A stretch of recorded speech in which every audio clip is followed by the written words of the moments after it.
Political stability کے لیے کچھ لوگوں کو کردار ادا کرنا پڑے گا، اور قد کاٹ پارٹی لائن سے اوپر اٹھ گیا پاکستان کی خاطر. اس میں نون لیگ، پیپلز پارٹی، پی ٹی آئی کیا کہتی ہے، یا اسٹیبلشمنٹ میں کسی نے کیا پریس کانفرنس کر دی ہے، اس کی وہ دہرانے کی بار بار بجائے تاکہ ہمارے نمبر پکے ہو جائیں، پاکستان کی خاطر کچھ لوگوں کو کردار ادا کرنا چاہیے. جی بسم اللہ الرحمن الرحیم. بالکل آپ نے صحیح کہا ملک صاحب. آج آپ نے جو اپنی ابتدائیہ آپ نے گفتگو کی ہے اس میں جو آپ نے اور باتیں کی ہیں، اس میں ایک آپ نے لفظ استعمال کیا خود فریبی.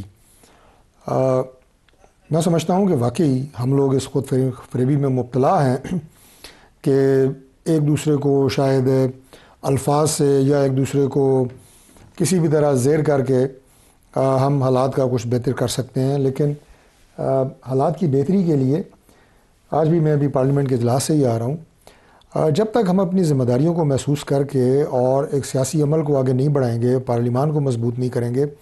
یہ بظاہر تو لگتا ہے جیسے یہ ایک آپ یہ کہیں کہ رٹا رٹایا جملہ ہے، پارلیمان کی مضبوطی، سسٹم کی مضبوطی، لیکن حقیقت یہ ہے کہ اس کے علاوہ اور کوئی چارہ نہیں ہے. اگر آپ یہ کہیں کہ آپ نے فیصلے جو ہیں وہ سڑکوں پہ کرنے ہیں، آپ نے فیصلے جو ہیں وہ ڈی چوک میں کرنے ہیں، تو پھر اس کا انجام جو ہے وہ کبھی بھی ملک کے لیے بہتر نہیں ہوتا.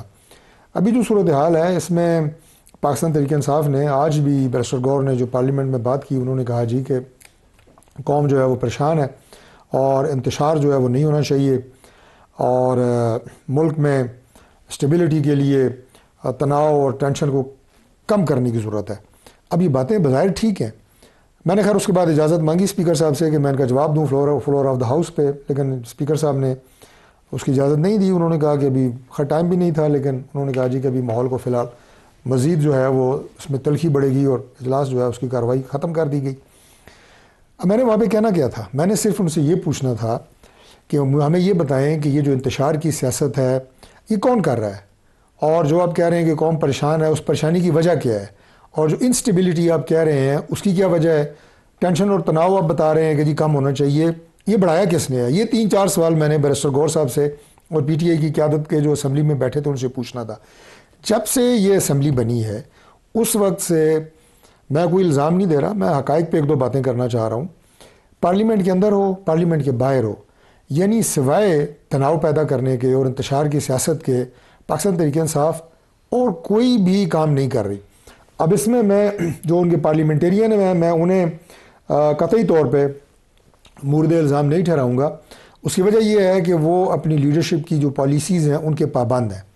جب انہیں ڈائریکشن آ جاتی ہے کہ آپ نے اجلاس کے اندر جو ہے وہ سیٹیاں بجانی ہیں، بینڈ باجے بجانے ہیں، ہلا گلا کرنا ہے، کاغذ پھاڑنے ہیں، اجلاس کی کارروائی کو روکنے کی کوشش کرنی ہے، وہ کوشش تو کرتے ہیں، رکتی نہیں ہے، لیکن ظاہر ہے پارلیمان نے آگے چلنا ہے، ملک نے بھی آگے چلنا ہے. یہاں پہ یہ اس کے بعد جب انہیں ڈائریکشن آتی ہے جناب کے سڑکوں کے اوپر آپ نے جو ہے وہ ہنگامہ آرائی کرنی ہے، انتشار کرنا ہے، اسلام آباد کے اوپر حملہ آور جس طرح وہ ہوتے رہے ہیں ماضی میں، یہ ساری چیزیں کبھی بھی فائدے میں نہیں. سب سے پہلے ان کا اپنا نقصان ہو رہا ہے اور اس کے بعد سسٹم کا نقصان ہو رہا ہے، ملک کا نقصان ہو رہا ہے. ان کا اپنا نقصان چھوٹا ہے کیونکہ ظاہر ہے وہ ایک پارٹی ہیں، ملک کا نقصان بڑا ہے کیونکہ ہماری ہر چیز، آپ کی کاروبار، آپ کی جو برآمدات کی آپ بات کر رہے تھے، انویسٹمنٹ، انٹرنل ایکسٹرنل، وہ ساری اس اسٹیبلٹی کے ساتھ جڑی ہوئی ہیں جو کہ ان حرکتوں سے ملک میں نہیں ہو پا رہی.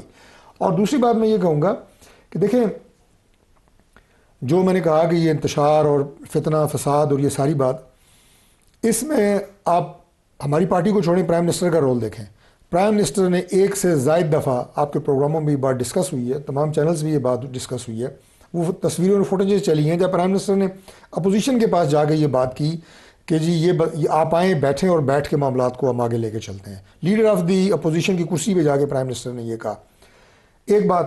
دوسری بات یہ ہے کہ آپ یہ کہہ رہے ہیں کہ کچھ لوگوں کو اپنی اسے آگے بڑھ کے، یعنی اپنی جو جماعتی وابستگیاں ہیں یا اپنی جو گورنمنٹ میں ذمہ داریاں ہیں اس کے اوپر یہ کردار بھی ادا کرنے کی ضرورت ہے. اوور اینڈ ابو ہمارے لوگ یہ کردار ادا کر رہے ہیں. اگر میں رانا ثناء اللہ صاحب کی آپ کو مثال دوں، ابھی جو عمران خان کی جو ملاقات ہوئی ہے اس میں رانا ثناء اللہ صاحب کا کردار ہے، اس میں ہمارے لا منسٹر کا کردار ہے، اس میں میرا اپنا کردار ہے، اور یہ جو 4-5 لوگ جو ظاہر پارلیمنٹ کی بھی آئیز اینڈ ایئرز ہیں، وہ پرائم منسٹر صاحب کے پولیٹیکل سیکریٹری، پولیٹیکل افیئرز کے منسٹر ہیں رانا ثناء اللہ صاحب، عطا تارڑ صاحب. بات کیا تھی کہ جی روز روز کی جو ہنگامہ آرائی ہو رہی ہے اڈیالہ جیل کے باہر، اس سے جان چھڑائیں، ملیں، ان کے سب سے پہلے ان کی فیملی کا حق ہے وہ ملیں، اس کے بعد جناب رائٹ ہے ان کی لیگل ٹیم ملے یا باقی لوگ جو ملنا چاہتے ہیں ان کے اکابرین سیاسی۔ ہم نے اپنا کردار ادا کیا ملک صاحب، اس کا نتیجہ کیا نکلا؟ عمران خان صاحب کی ہمشیرہ کی ملاقات ہوتی ہے اور اس کے بعد جو کارروائی عمران خان صاحب کے ٹویٹر سے ہوتی ہے وہ آپ دیکھیں۔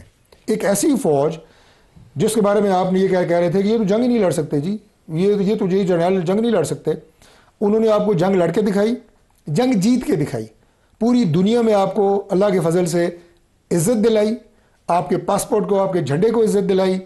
ان کا جو لیڈر، ان کے جو آرمی چیف ہے فیلڈ مارشل سید عاصم منیر، وہ ایک نیشنل ہیرو ہیں، ان کی زیر قیادت جو ایئر فورس نے جس طرح کام کیا، ظہیر بابر سدھو صاحب کی زیر قیادت، یہ باتیں بہت دفعہ ہو چکی ہیں۔ آپ کو انہوں نے اور ملک کو عزت دلائی۔ آپ سے ملاقات کے بعد، عمران خان سے ملاقات کے بعد جو کرائی گئی، اس کے بعد آپ دیکھیں کہ آپ نے جو کمپین ان کے خلاف چلائی، آرمی چیف کے خلاف چلائی، فوج کے خلاف چلائی، ریاستی ادارے کے خلاف چلائی۔ میں بہت کھل کے بات کر رہا ہوں کیونکہ آپ نے بھی بڑے دل سے کھل کے بات کی ہے، میں بھی اپنے دل سے بڑی کھل کے بات کر رہا ہوں۔ اپنے ملک کے ساتھ جو کچھ ہو رہا ہے اس کو دیکھ کے دل جلتا ہے۔ میں تو کہتا ہوں کہ کچھ لوگ جو ہیں وہ اپنی وزارتوں سے، اپنی ایم این اے شپ سے، ان چیزوں سے اوپر اٹھ جائیں، پاکستان کی خاطر کچھ کریں۔ وزیر میں آپ کو یہ بات نکال، میں دل سے یہ بات کر رہا ہوں۔ اس کے بعد پھر آپ نے یہ کیا، اچھا ہماری فوج، اس کے خلاف کون بات کر رہا ہے؟ اس کے خلاف بات کر رہا ہے انڈیا، اس کے خلاف بات کر رہا ہے اسرائیل۔ مسلمان ممالک تو آپ کو سر پہ اٹھا کے پھر رہے ہیں۔ سعودیہ نے تو اپنا دفاع آپ کے حوالے کی ہے، آپ کے سپہ سالار کے حوالے کی ہے، فیلڈ مارشل کے حوالے کی ہے، آپ کی فوج کے حوالے کی ہے۔ اس پذیرائی کو سمجھیں۔ آپ اگر ٹانگیں کھینچیں گے فوج کی، اس کے سربراہ کی، آپ کس کی ٹانگیں کھینچ رہے ہیں؟ آپ پاکستان کی ٹانگیں کھینچ رہے ہیں۔ تو یہ آپ کو بھی ہوش کے ناخن لینے کی ضرورت ہے۔ سیاست کو سیاسی میدان میں سیاسی انداز سے لڑیں، سیاسی جماعتوں سے لڑیں، ہم سے لڑیں، گورنمنٹ سے لڑیں، سمجھ آتی ہے۔ آپ براہ راست اداروں سے لڑ رہے ہیں، فوج سے لڑ رہے ہیں، فوج کے سربراہ سے لڑ رہے ہیں، کیا سیاست ہے؟ اس کے بعد کیا اسٹیبلٹی آنی ہے؟